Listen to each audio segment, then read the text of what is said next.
Assalamualaikum warahmatullahi wabarakatuh. Selamat sore, salam sejahtera buat kita semua. Saya Agus Karyanto, Ketua Garda Mencegah dan Mengobati GMDM Kabupaten Tangerang. Menurut Impres nomor 2 tahun 2020, kami BNN Provinsi Banten dan GMDM Kabupaten Tangerang bekerja sama dalam rencana aksi nasional P4GN yang akan diisi oleh para pemateri atau sumber-sumber yang berkompeten di dalamnya. Dan pada sore hari ini sudah hadir di tengah-tengah kita Kabid P2M BNN Provinsi Banten AKBP Abdul Majid. Hari ini kita akan sama-sama dengarkan atau kita sama-sama kupas tentang rencana aksi nasional P4GN. Selamat datang, selamat sore Bapak di acara talkshow kita hari ini untuk mengupas tentang rencana aksi nasional P4GN. Dan di tengah-tengah situasi pandemi COVID-19 kita bersalam ala COVID dulu Pak. Iya, baik terima kasih. Sekali lagi ini bentuk keprihatinan bahwa Indonesia darurat narkoba, Presiden menyatakan perang dengan narkoba. Di sela-sela pandemi COVID-19 ini kita harus tetap bersama-sama menjaga masyarakat kita, khususnya warga Provinsi Banten untuk supaya terhindar dari penyalahguna narkoba. Nah, pada sore hari ini ada beberapa pertanyaan yang akan kami tanyakan ke BNN Provinsi Banten. Yang pertama, apakah tugas pokok dan fungsi dari BNN Provinsi Banten sekarang ini? Baik, terima kasih. Pertanyaan ini cukup luas sekali ini ya, sehingga perlu menjelaskannya secara gamblang. Baik pemirsa, jadi tugas pokok daripada Badan Narkotika Nasional yaitu melakukan pencegahan, pemberantasan, penyalahgunaan peredaran gelap narkoba. Nah, dengan adanya kalimat sepanjang itu, bahasanya itu, di sini BNN mengkelompokkan menjadi 3 bidang di dalam fungsi dan perannya itu. Makanya di sini ada yang dikatakan bidang P2M, yaitu pencegahan. Artinya di BNN Provinsi Banten ini bukan hanya bidang P2M Pak Kabid. Artinya mungkin ada bidang-bidang lain. Oh ada. Termasuk sekilas tadi melihat saya sepertinya di belakang ada rehabilitasi. Oh ada. Jadi makanya di sini ada pencegahan dan pemberdayaan masyarakat. Kemudian ada rehabilitasi, ada juga pemberantasan. Nah, baik, satu persatu secara umum akan saya kupas gitu kan. Bagaimana tugas dan perannya P2M? Nah, peran P2M ini pencegahan ini ya, untuk melakukan kegiatan sosialisasi ya, diseminasi ya. Itu diantaranya. Seperti apa yang dilakukannya? Sosialisasi ini kan penyebar luasan informasi. Apakah itu dilakukannya secara langsung, tatap muka dengan masyarakat atau khalayak ramai, atau melalui media? Ya media sosial ya, mau Instagram kayak mau YouTube, mau Twitter atau Facebook, atau media elektronik, atau media TV lainnya, atau media cetak. Itu upaya-upaya yang dilakukan. Artinya itu. Di sela ini ada pandemi COVID-19 ini, sosialisasi P4GN harus tetap dilakukan walaupun dengan berbagai macam cara. Betul. Wah, luar biasa sekali ini BNN Provinsi Banten. Jangan menjadikan halangan untuk melaksanakan tugas dari penyebar luasan informasi, karena masyarakat itu penting untuk mengetahui begitu terhadap ancaman bahaya narkoba itu begitu masif untuk saat ini. Makanya Presiden itu menerbitkan instruksi Presiden nomor 2 tahun 2020 ya. Masa bakti Inpres ini dari 2020 sampai 2024, apa sih yang harus dilakukan oleh kita? Ya. Itu nanti akan saya jelaskan ya. Cuman nah, dari tadi itu pencegahan. Kemudian ada pemberdayaan masyarakat.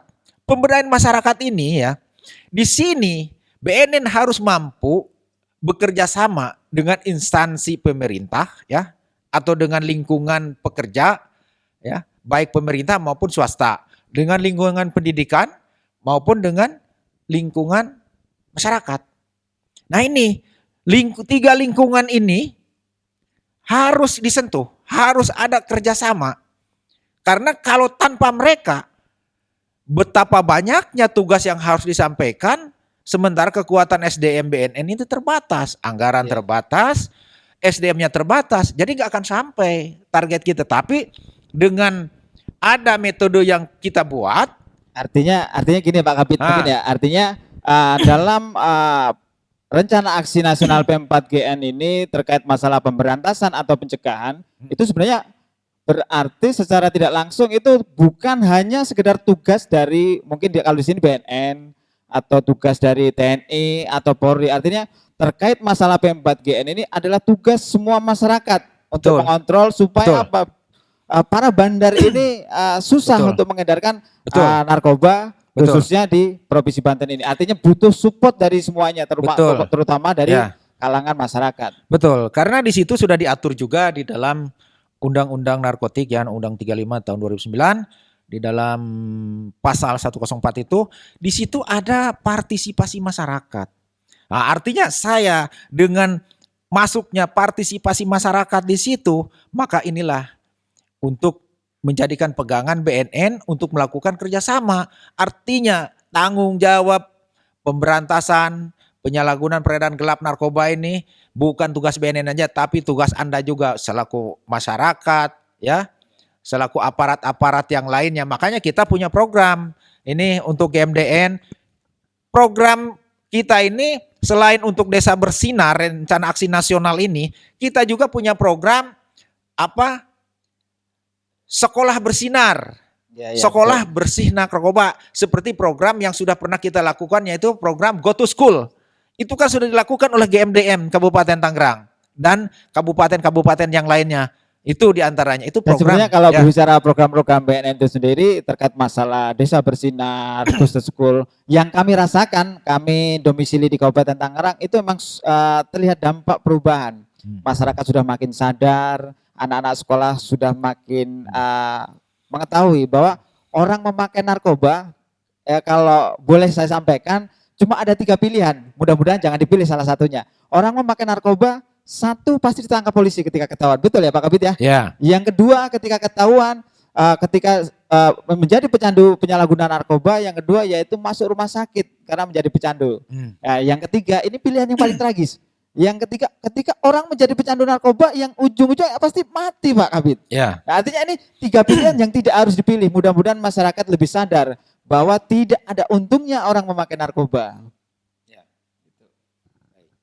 Nah, tadi udah dijelaskan ya terkait masalah pencegahan. Nah, di sini pemberdayaan saya belum lengkap tadi itu. Pemberdayaan masyarakat itu selain masyarakat yang membantu tugas-tugas daripada BNN atau tugas-tugas kepolisian, di sini ada fungsi-fungsi badan usaha milik negara juga yang membantu tugas-tugas daripada BNN.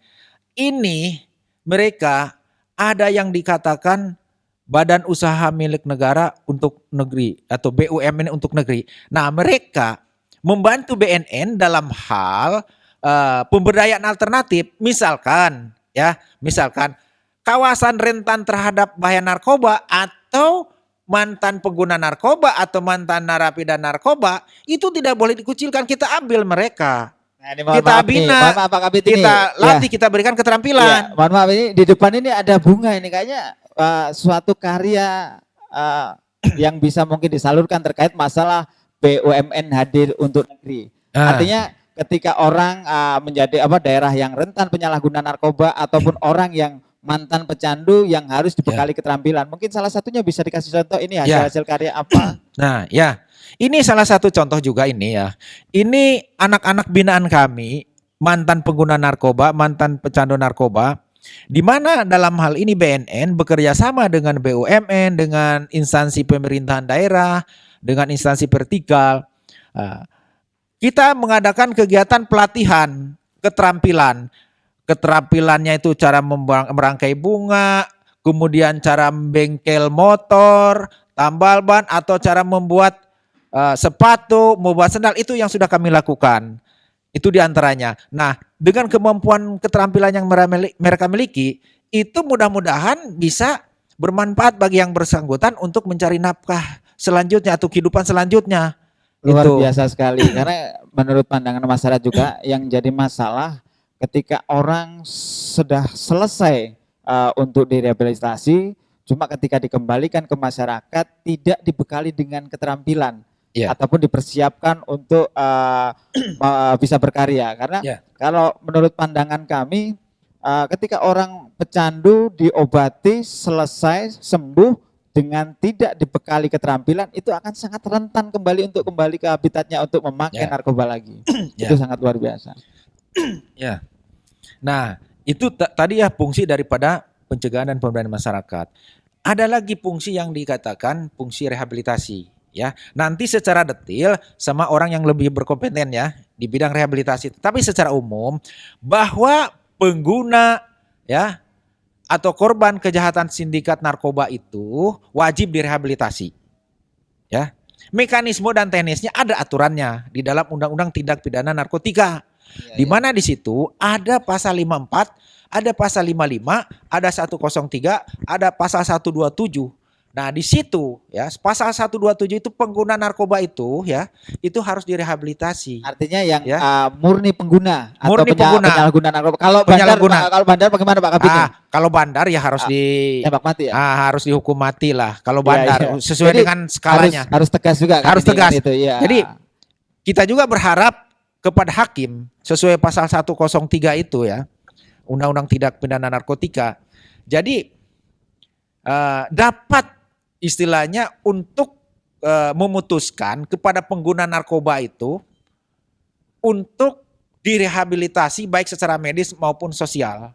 Walaupun dengan putusan hukuman mungkin berapa bulan, berapa tahun, mereka menjalani hukuman tersebut ya dengan cara direhabilitasi dan baik secara medis maupun sosial.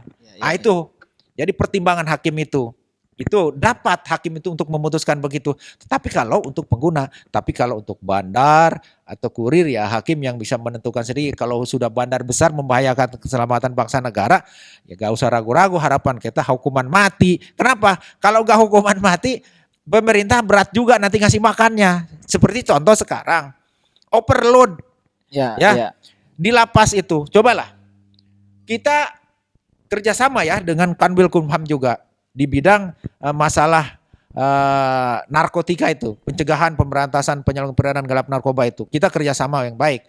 Di situ betapa prihatinnya saya melihat itu dari kondisi lembaga pemasarakatan begitu ya sesuai. Kalau satu blok ini diisi yang semestinya sekian ratus, taunya sekian ribu. Nah, kira-kira begitu. Sekarang ini kan banyak terjadi kerusuhan-kerusuhan di lapas. Makanya itu. Yang kita sampaikan udah bahwa tadi overload. Artinya semua berawal dari narkoba. Ya. Semua permasalahan berawal dari narkoba. Mungkin untuk pertanyaan selanjutnya karena masih banyak yang akan kita kupas. Nah, bagaimana strategi dari BNN untuk memerangi narkoba ini khususnya di Provinsi Banten ini? Karena kami lihat makin hari penyalahgunaan narkoba di Provinsi Banten ini sangat luar biasa. Bahkan di Kabupaten Tangerang ini sekarang ini masuk zona merah penyalahgunaan narkoba. Mungkin bisa dikupas Pak Kabid terkait masalah bagaimana strategi BNN untuk memerangi narkoba yang ada di Provinsi Banten ini. Jadi strategi BNN dalam hal memerangi narkoba ini ya, karena narkoba ini kan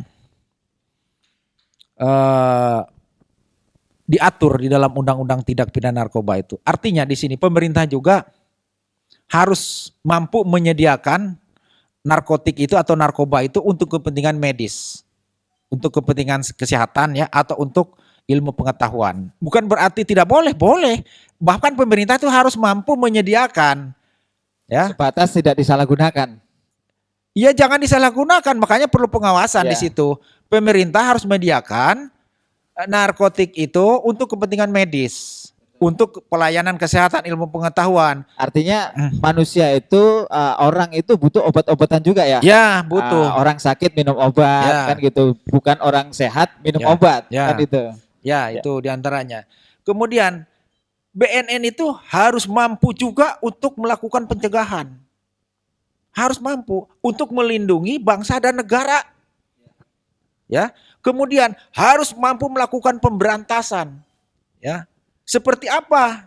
Kita di pemberantasan itu ada penyelidikan, ada penyidikan, ada tindak pidana pencucian uang, ada interdiksi, ya. Tindak pidana pencucian uang artinya uang-uang yang dimiliki oleh para bandar ini harus disita untuk kepentingan negara, disita dan Ya. diserahkan kepada negara Kalau supaya perlu mereka dilumpuhkan, dimiskinkan itu ya. dimiskinkan. Iya, iya, betul, betul. Kemudian para pelaku bandar ini harus dihukum yang setimpal. Ya. Kalau memang itu masuk ke kategori pasal 111, 112, 114, 132, ya gak usah ragu-ragu. Hakim itu harus memutuskan Ya. yang seadil-adilnya. Jangan sampai memang bandar malah ringan hukumannya. Kasih hukuman yang maksimal itu. Supaya jerak, bila perlu hukuman mati. Kalau hukum mati juga jangan terlalu lama eksekusinya. Betul, betul. Lama-lama di dalam penjara malah tambah meningkat prestasinya. Ya. Jadi pengendali agen bandar narkoba itu. Makanya ya harapan kita apabila sudah eksekusi sudah ada putusan hakim, proses itu jangan lama-lama. Kalau banding, kasasi, peninjauan kembali udah cepet-cepet eksekusi. Ini Ya itu mau menarik kita. sekali. Ini menarik sekali Pak Kabit. Jadi Mau kita. Pemerintah sendiri pernah melakukan hukuman mati terhadap para bandar narkoba ini. Ya. Cuma pertanyaannya kenapa? Seolah-olah para bandar ini tidak takut. Tidak Ya. takut dengan hukuman yang sudah terjadi di Indonesia. Bahkan seolah-olah malah makin banyak di bandar. Seolah-olah Ya. makin banyak.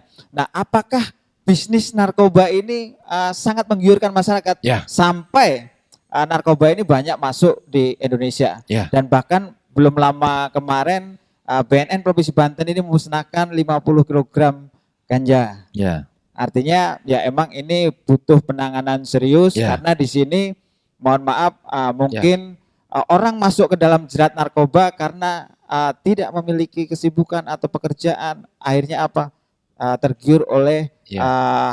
hasil-hasil yang menggiurkan oleh Ya. perdagangan narkoba itu. Ya. Betul. Memang ya isulah keimanan kita, agama kita ya yang harus kita pegang itu. Karena tidak ada agama yang menyuruh melakukan kejahatan ya. Ya, Makanya keimanan itu perlu ditingkatkan.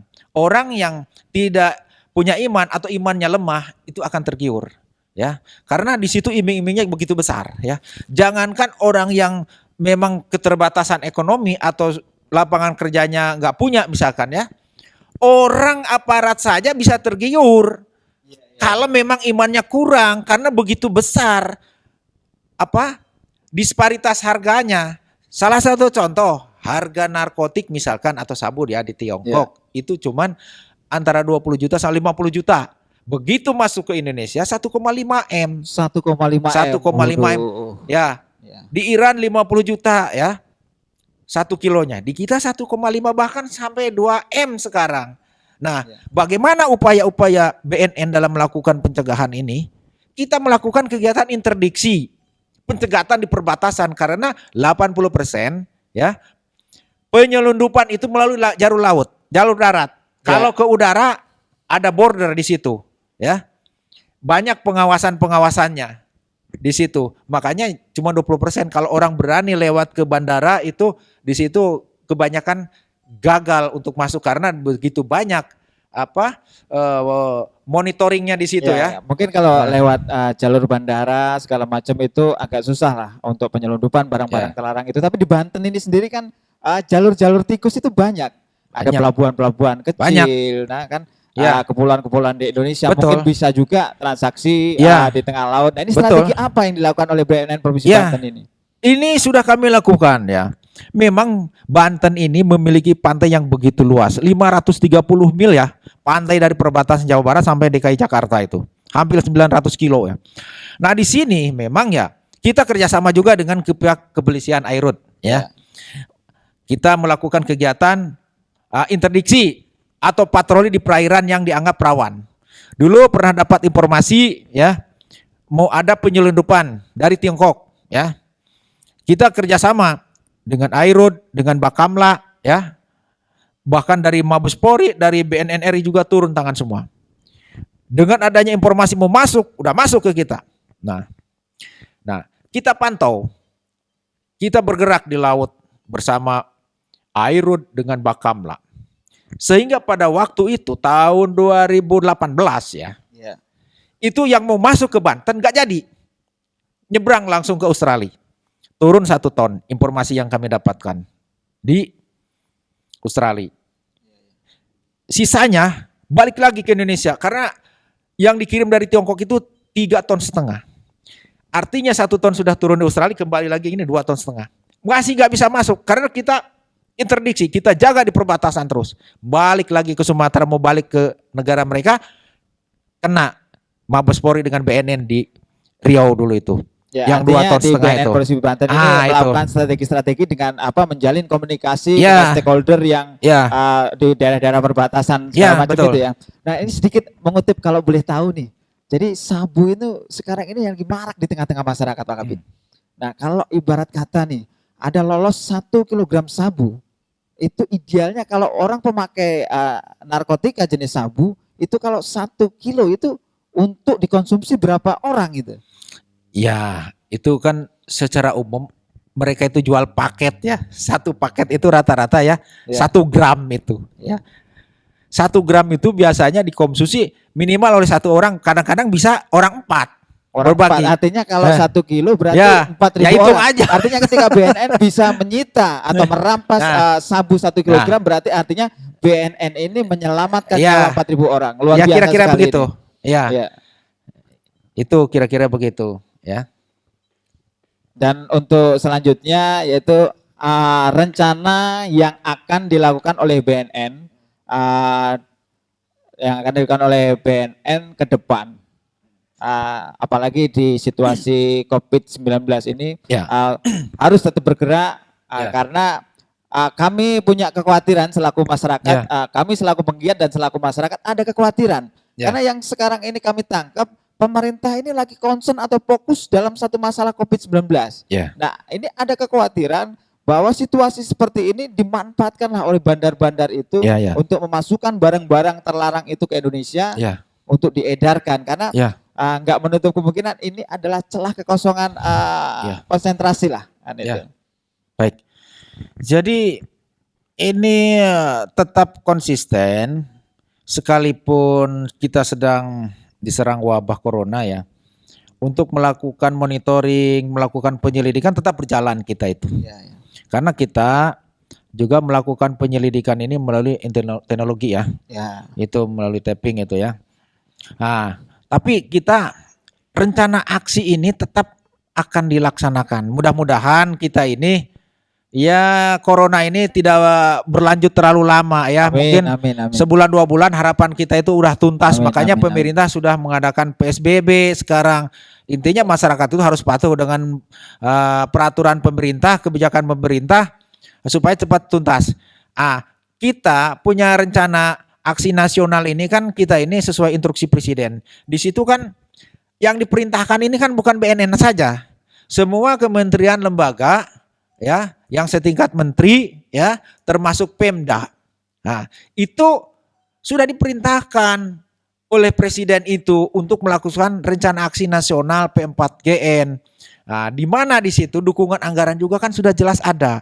Kalau untuk Desa Bersinar, Nah, ini menarik sekali nih Pak Kabit terkait masalah anggaran ini. Apalagi kami selaku penggiat terkait masalah kira-kira di situasi COVID-19 ini ada nggak pemangkasan anggaran terutama yang di BNN nih? Kalau kami ya penggiat di BNN ada nggak pemangkasan anggaran untuk dialokasikan untuk membantu pemerintah menangani COVID-19 ini? Oh ya, kalau yang kami dengar ya hampir di semua instansi ada itu ya, termasuk di BNN itu memang namanya darurat harus gotong royong di situ ya. Artinya dengan segala keterbatasan Ya. ataupun dipotong segala Ya. macam, tetap komitmen BNN sebagai garda terdepan untuk memutus mata rantai para pengedar narkoba ini.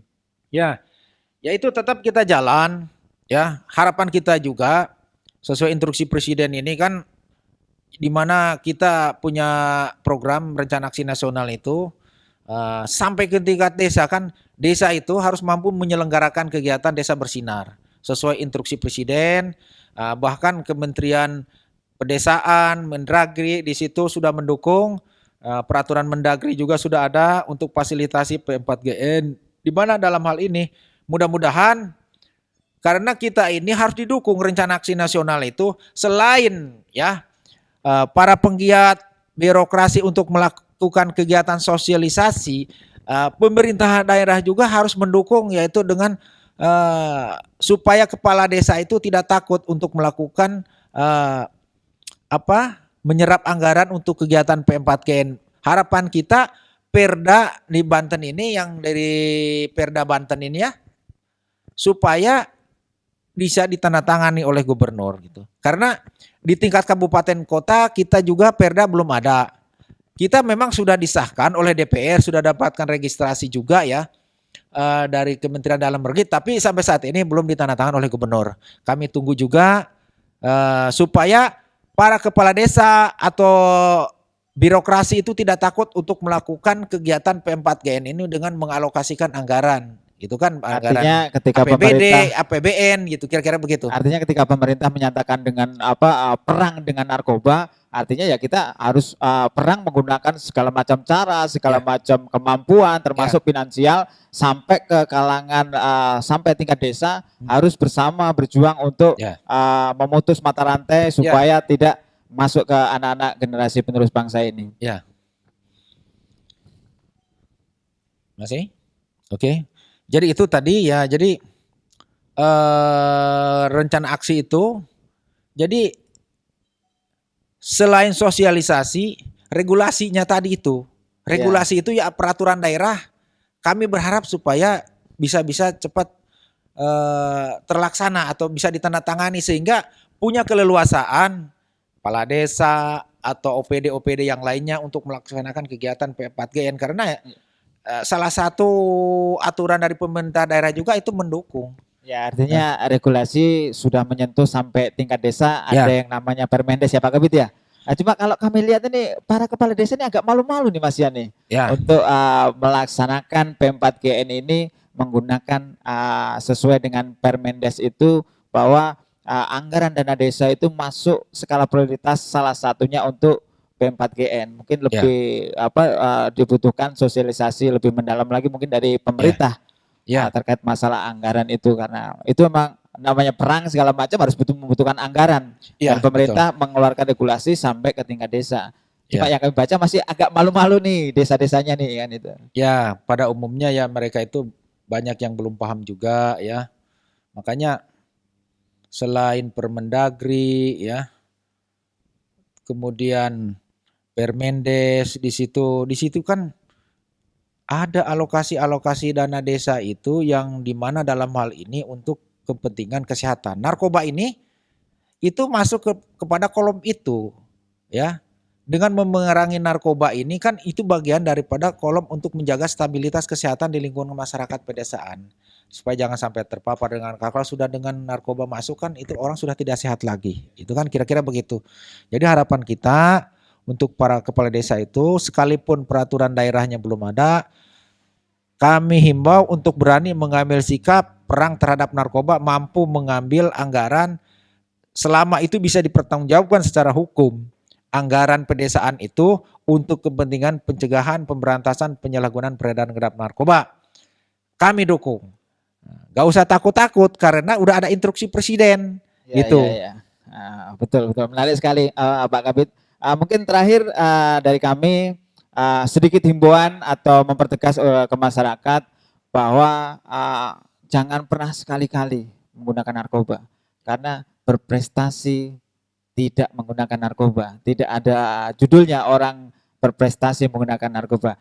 Kami minta himbauan atau ajakan ke masyarakat supaya benar-benar sadar masyarakat bahwa narkoba itu dilarang, narkoba itu merusak mental manusia. Jadi untuk himbauan dari kami dari BNN nanti di sini ada tagline ya yang kami buat. Jadi Banten bersinar ya. Banten bersinar narkoba ini ada bahasa lokal yang kita pakai ya sini. Kultur budaya Banten. Waras teteg orang nganggo narkoba. Oke. Ya, baik, terima kasih Pak Kabid atas semua penjelasan. Mudah-mudahan ini semua bermanfaat bagi masyarakat karena BNN bergerak, BNN bekerja untuk menyelamatkan generasi bangsa, untuk Indonesia bersinar, Indonesia bersih dari narkoba. Terima kasih pada presenter. Terima kasih pada pemirsa semua. Sampai ketemu dengan pembicara selanjutnya nanti yang lebih kompetensi di bidangnya. Apakah itu pemberdayaan masyarakat, apa pencegahan, apa rehabilitasi ya. Ini kami tadi secara umum. Terima kasih, selamat menyaksikan. Kalau tidak menyaksikan, hati-hati ya. Terima kasih.